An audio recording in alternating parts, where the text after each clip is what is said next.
Dobrý den, dneska bych vám ráda představila svého hosta, profesorku z Vysoké školy Báňské technické univerzity v Ostravě Janu Kubučovou, která působí na katedře materiálově technologické a věnuje se převážně chemii životního prostředí a taky nanotechnologiím. Díky, Jano, že jsi přišla. Dobrý den, ahoj. Jano, na úvod by bylo super si představit nebo znovu říct trošičku o tom vlastně, co jsou nanotechnologie, nanomateriály, nanoroboti, nanočástice a podobně. Tak velice stručně, nanotechnologie je vlastně technický obor, který pracuje s poznatky z více přírodních věd, jako je fyzika, chemie, biologie, ale má taky přesah třeba do medicíny, biomedicíny. Nanotechnologie mají mnoho podob, může se jednat o manipulaci s hmotou v nanoměřítku, může se jednat o přípravu nanomateriálu, jejich charakterizaci, testování pro různé účely, anebo vůbec i studium různých nanostruktur. Pro vysvětlení, co toto nano je, ta předpona, vychází to z řečtiny a znamená to trpaslík. No, abychom to nějak vsadili do kontextu, tak ta předpona nano vlastně odpovídá, u nanometrů to odpovídá 1 miliardtině metru. Takže 10 na méně 9 metru je 1 nanometr. A my se pohybujeme v rozmezí od 1 po 100 nanometrů právě tady v tomto oboru a v těch materiálů, které se snažíme nějak připravovat, charakterizovat, testovat a jinak aplikovat. Ta hranice není ostrá. I v té definici nanomateriálu jde právě o nanoobjekty, které obvykle mají to měřítko pod 100 nanometrů, aspoň v jedné rovině. Nicméně to obvykle znamená to, že to může být 110, 120 nanometrů, třeba i 200, ale odlišnost musí být právě v těch jiných vlastnostech oproti třeba mikrometrických částic. Díky moc.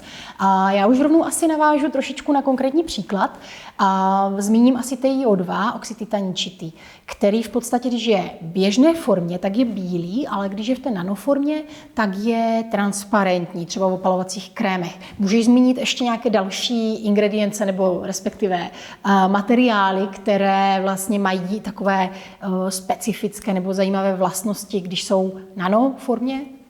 To, co je takový pěkný příklad, i vizuálně pěkný, je právě ukázka různých suspenzí nanočástic zlata, kdy ta suspenze má právě odlišnou barvu. Takže když se bavíme v řádově velikostech třeba desítky nanometrů, tak ta suspenze je červená. A když půjdeme k větším částicím, tak ty barvy se budou měnit po fialovou, modrou a v případě, že ty částice budou mít třeba i jiný tvar, to znamená jinou morfologii, tak to může nabývat třeba jiných barev, zelená a podobně. No a způsobeno je to právě difrakcí světla. Takže z viditelného světla to právě některé složky odráží a tak to my vnímáme. Takže každá ta velikostní frakce je právě v tomto specifická. A my právě nanoobjekty nejsme schopni vidět pouhým okem. To je to úskalí vůbec působení v nanotechnologiích, ale jsme schopni vidět pouhým okem projevy těch jejich odlišných vlastností, což je právě například ta difrakce světla. Můžeme právě třeba v environmentálních vědách, abych ukázala i tu odlišnou stránku této problematiky, částice obecně, které jsou menší než 1 mikron, tak gravitační působení na ně začíná být téměř zanedbatelné. To znamená, ty částice, když jsou suspendovány vo vzduší, tak nesedimentují. A právě mohou být transportovány na velké vzdálenosti a potom inhalační expozice je výrazně u ní větší pravděpodobnost. No a toto se právě zkoumá třeba u emisí tady těchto částic do ovzduší, například z dopravy, například z 3D tisku z kovů, čemuž se taktéž věnujeme, takže i o tomto se můžeme případně pobavit. No super, úplně jsi mi nahrala na smeč. A já jsem se zrovna chtěla zeptat, co zrovna řešíte na Báňské ohledně nanotechnologií nebo nanomateriálu, tak budu ráda, že mi na to odpovíš. Ono je těžké vybrat jenom pár příkladů a nedotknout se kolegů, jejichž témata a výzkum nezmíním, ale například, když už si zmínila ten oxid titaničitý, tak s ohledem právě na to, že už jsou vnímána známá rizika spojená právě s expozicí oxidu titaničitého, zejména v nanoformě, tak jsou snahy přijít s jiným materiálem, přijít s náhradou právě oxidu titaničitého a jeví se jako slibný právě grafitický nitrid uhlíku, nebo karbonitrid, taky tomu někteří říkají. A on má stejně fotokatalytické vlastnosti jako oxid titaničitý, ale nevyžaduje UV záření, ale stačí mu viditelné světlo. A navíc nevykazuje cytotoxické vlastnosti. Takže expozice tomuto materiálu by nemusela být tak riziková. Takže to, co se řeší právě ve velkém, jak nahradit oxid titaničitý nějakou méně rizikovou sloučeninou nebo nějakým jiným materiálem. Takže například toto se řeší a řešíme taky nanomateriály, které vznikají jako vedlejší produkty různých antropogenních činností. Takže třeba to, co se uvolňuje z dopravy do ovzduší, my konkrétně řešíme otěr brzd, to znamená, co se uvolňuje při brzdině automobilu. Řešíme, jak nahradit některé rizikové složky právě v materiálech pro brzdové komponenty. Dále v poslední době řešíme například emise z 3D tisku. To, co se právě začíná teď tak intenzivně rozvíjet i v té formě hobíků, kteří si pořizují 3D tiskárny do svých pokojíčků, tak se ukazuje, že právě emise prachových částic i z těch 3D tiskáren, které pracují s těmi polymerními filamenty, tak jsou nezanedbatelné.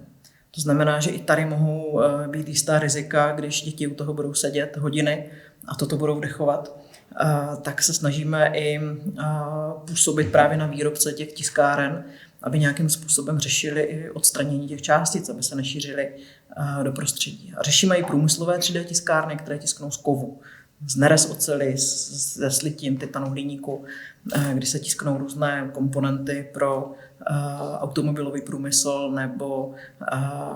nebo strojírenství a podobně. Zdravotnictví taky, tam řešíme právě výskyt pevných částic v různých tkáních a tělních tekutinách ve vazbě právě na expozici, ať už v životním prostředí, anebo v pracovním prostředí. No a zejména cílíme na idiopatická onemocnění, to znamená tam, kde není zjevná příčina vzniku. Nicméně je jasné, že něco to musí vyvolat, tu reakci organismu na nějaké podmínky prostředí. A je vlastně už něco, co už můžeme aplikovat přímo ve zdravotnictví, něco jako z nanorobotiky nebo nějaké nanoléčiva nebo něco takového, co už opravdu máme jako zajeté nebo zajíždí se už v praxi? No ono je to obtížné takto jednoznačně říci, protože právě v medicíně narážíme na etické hledisko. Takže tam, kde si nejsme jisti, nebo ti, kteří to aplikují, si nejsou jisti, tak to není tak snadné jít do toho rizika, že to může vyvolat nějaké negativní dopady. Nicméně to, co už třeba mezi prvními začalo, že výrobci léčiv začali standardně používaná léčiva převádět do nanoforem. To znamená, že to léčivo si zachovalo ten svůj účinek, ale bylo potřeba mnohem menšího množství těch chemických sloučenin, což třeba je s ohledem potom na odpadní vody, protože na to navazuje další problematika, že to, co organismus nevyužije, tak odchází do odpadních vod a může to způsobit problém zase někde jinde. No přesně tak. Proto mně přijde třeba jako právě super používat ty nanotechnologie v tom miniaturním měřítku, které vlastně cílí konkrétně na konkrétním místě a nezatěžují to množství, které máme standardně třeba v těch léčivech, tak to nezatěžuje tolik ten organismus a vlastně to životní prostředí, že jo. No ale ještě tam jako nastává otázka nějaké bezpečnosti, jestli vlastně třeba tam nevzniká nějaký problém, o kterém ještě teďka jako nevíme, nějaký druhotný, který může být do budoucna jako velmi zásadní a důležitý. Tak to riziko by bylo v případě pevných částic, které se nerozpustí a zůstanou v organismu, jenom se translokují někam jinam. V případě, že jde o rozpustné formy, tak tam se to rozpouští tak či tak, akorát ta kinetika je jiná. Super, moc děkuji za objasnění. A já bych teďka trošičku odbočila k nanonástřikům. My už jsme se sice o tom bavili, už jsme to i rozebírali v nějakém rozhovoru a ty už se o tom zmínila víckrát i v jiných rozhovorech, ale přijde mi to zajímavý i pro tuhle naši cílovku, kterou máme. A já se vlastně chci zeptat, je něco nového v té problematice nástřiku nanomateriálu nebo nanooxidu titaničitého ve školách, ve školkách a případně dalších zařízeních? Vypadá to, že na základě těch našich snah tady toto nějakým způsobem korigovat, respektive tam, kde si nejsme jisti, tak tyto aplikace nepouštět na skupinu populace, která je nejvnímavější a která vůbec by měla být bráněna nejvíc ve společnosti, a to jsou děti. Takže podařilo se vlastně, jestli to mohu takhle říci, vytlačit tady ty podnikatele právě ze segmentu institucí předškolního vzdělávání. Takže za to jsem velice ráda. Aktuálně ty aplikace probíhají v takových místech, která nepředstavují až tak velké riziko, jako jsou třeba třídírny odpadu a podobně. Nicméně to bych nevnímala jako na stejné úrovni jako právě ty mateřské školy. Ještě se tady trošku zastavím u těch nanonastříků, Janí. A já si chci zeptat, je ta situace třeba ve světě nebo mimo EU jiná, lepší nebo horší než je u nás? Jak to jako je? Tak záleží, v které části světa. V některých asijských zemích ty aplikace poněkud divoce probíhají. Nicméně, co mám informace přímo z komunikace s třeba jedním zástupcem takovéto firmy v Kanadě, tak ten přímo říkal, že do škol by ho nikdy nepustili v Kanadě. Takže tam si to hlídají. Takže záleží, o kterou zemi jde, ale v Evropě obecně moc takovéto aplikace neprobíhají. Dává to smysl. Teďka trošičku odbočím. My jsme se spolu už bavili vlastně o tom, že by bylo fajn přivést nano, obecně ten termín nebo ta věda okolo, do škol, jako ať už základní, střední, i klidně vysoká škola, která na to není přímo jako zaměřená. A zkus, prosím tě, kdyby to nějakého učitele zajímalo, jako proč, zkus trošičku objasnit, z jakého důvodu je to dobrý nápad. Moc děkuji za zmínku o tomto, protože já sama, jakožto garantka studijního programu nanotechnologie u nás, vnímám právě jeden takový fakt, který nám úplně nehraje do karet, a to je to, že problematika nanomateriálu a nanotechnologií není v osnovách na středních a už vůbec ne na základních školách. A tady toto přitom je obor, který se dramaticky rozvíjí. A lze konstatovat, že vlastně nanotechnologie jsou takzvaný game changer. Když se poohlídneme zpátky, tak tím, že my jako lidstvo procházíme různými krizemi, ať už to byla pandemie covidu, anebo to byla vlastně energetická krize, tak v těchto případech nanotechnologie mohou nabídnout řešení. V případě covidu byly některé pomocné látky ve vakcínách, které se přidávaly a zlepšovaly účinnost. V případě energetiky jsou nové materiály, ať už pro ukládání energie, ať už pro výrobu vodíku, nebo pro mnoho dalších aspektů v moderních technologiích v energetice, kde nanotechnologie mohou pomoci s řešením. Takže toto je obor, který je perspektivní a neustále přibývají firmy, které nějakým způsobem mají ve svém portfoliu různé nanomateriály nebo nanotechnologie. No a v medicíně to asi není třeba říkat, tam se to rozvíjí obrovsky rychle. V elektronice taktéž. Nebo procesory, které jsou výrazně výkonnější díky grafenu. Takže opravdu má to přesah do všech oborů. A i trh práce bude potřebovat inženýry nebo magistry znalé této problematiky. Úplně přesně, já s tebou naprosto souhlasím, přijde mi to skvělý dát nebo dnes toto téma do škol a ať už jako pomocí nějaké přednášky, nějakých materiálů, anebo třeba do osnov, to určitě je fajn. Já se ještě teďka trošičku zase vrátím k tomu oxidu titaničitému. V roce 2022 byl zakázaný v potravinách a vlastně v kosmetice a léčivého nadále máme, i když je tam doporučení, aby výrobci od něj trošičku opouštěli a zkusili najít nějakou náhradu. Ale vlastně já třeba nejsem úplně zastáncem toho, že zubní pasta nebo já nevím, pilulka musí být bílé. A myslím si, že možná by existovalo i jiné řešení. Co si o tom myslíš ty? Jak je tvůj názor na to, že vlastně v kosmetice a v léčivech TiO2 stále je a můžeme ho vlastně do svého těla nějakým způsobem i dostat versus to, že vlastně v jídle byl pro jistotu z podezření na genotoxicitu vlastně zakázaný? No toto je celkem záludná otázka z tvé strany. Protože kdyby ta problematika nebo to řešení bylo tak jednoduché, tak už ho máme.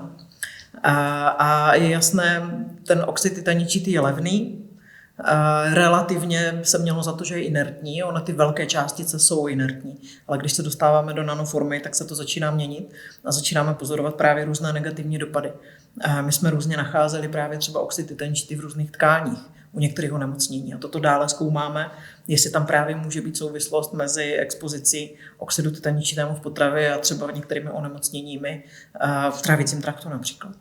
Takže tady toto opravdu nemá jednoduchou odpověď, tady tato otázka, ale mě neskutečně těší, že už se tím začínají různé instituce zabývat, protože my, když jsme řešili tu problematiku těch nástřiků, těch nanočástic oxidu titaničitého, tak jsme ani nevěděli, na který rezort se máme obrátit, jestli toto je problematika ministerstva zdravotnictví, ministerstva životního prostředí nebo školství, protože toto nikde není ukotveno.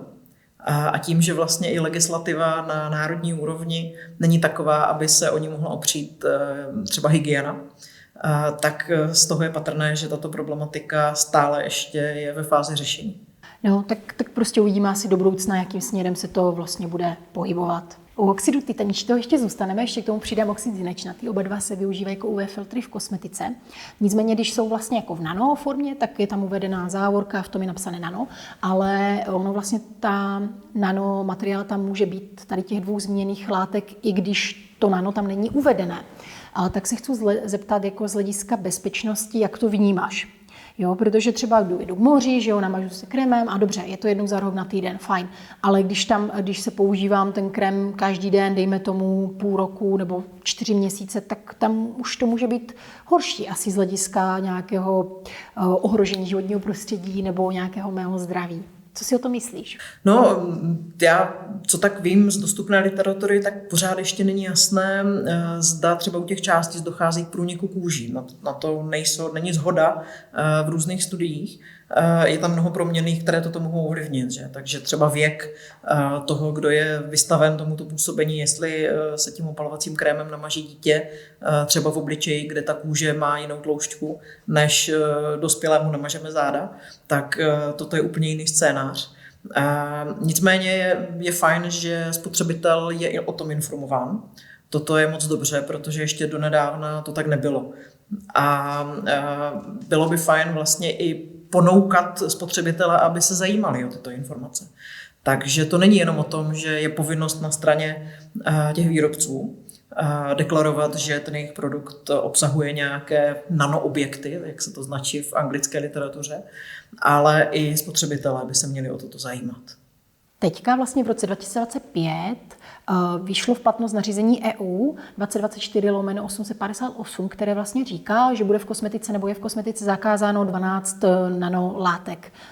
Jde vlastně o nějaké nanostříbro, zlato, měď a ještě další.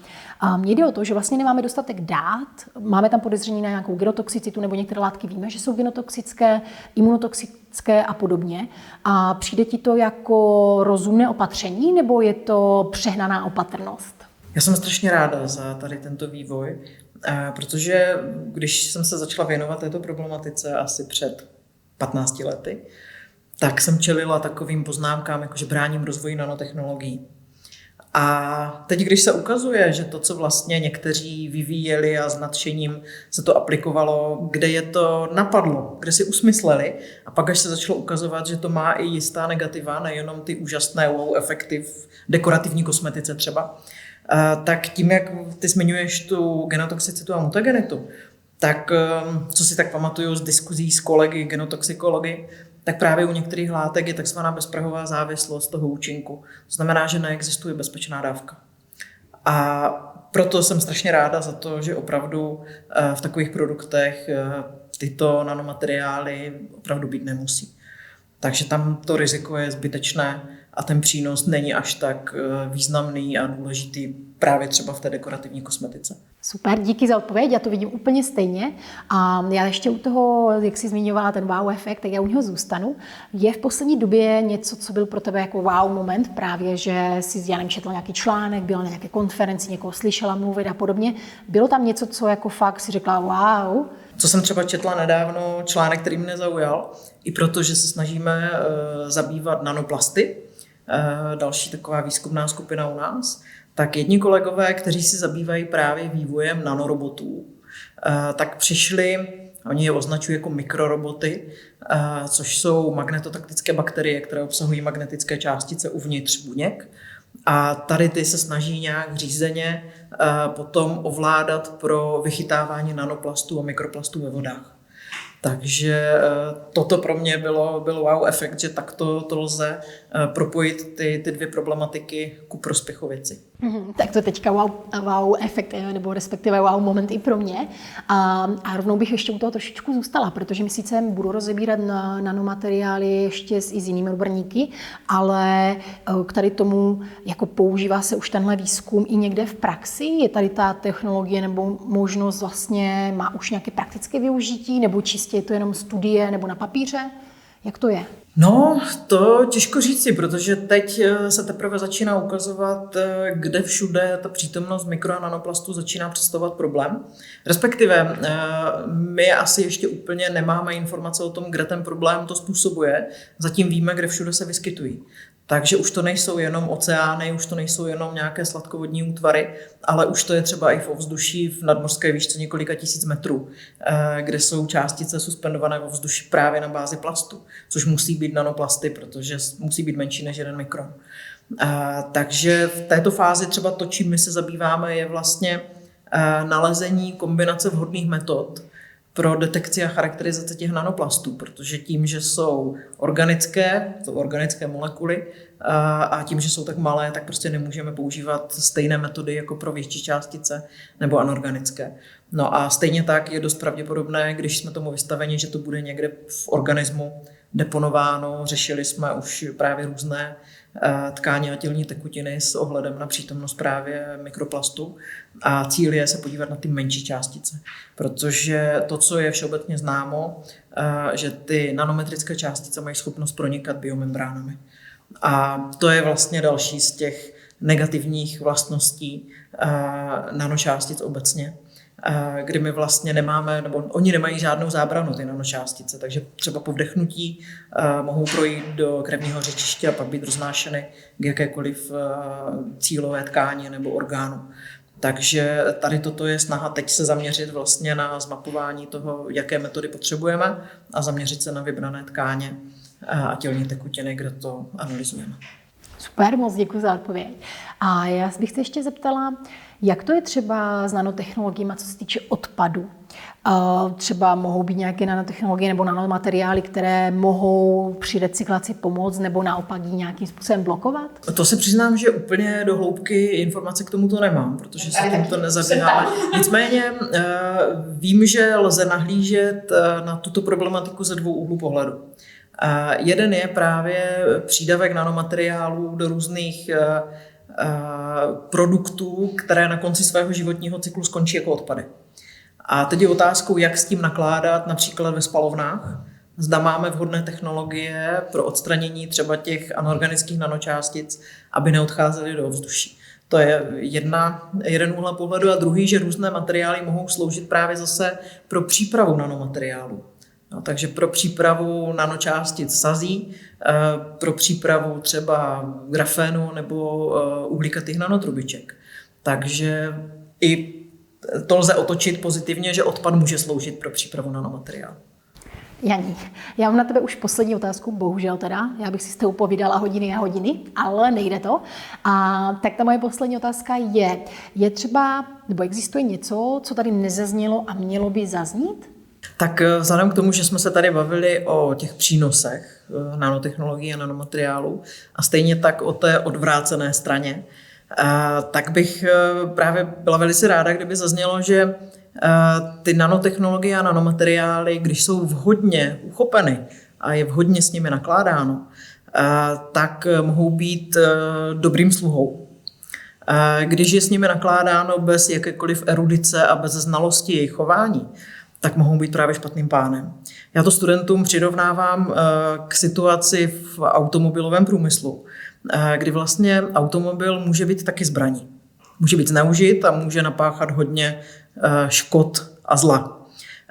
Nicméně, když je s ním nakládáno s rozmyslem a s uvážením a s erudicí, kdy každý projde autoškolou, ví, jak minimalizovat rizika, že si zapne pásy, že nekonzumuje alkohol, jezdí na zimních pneumatikách, tak ta rizika jsou snižována.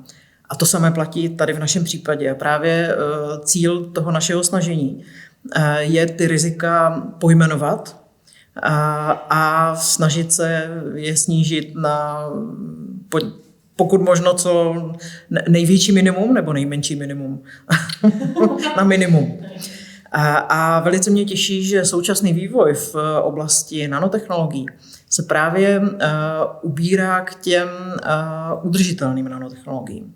Takže třeba se i řeší takzvané green nanotechnology, sustainable nanotechnology.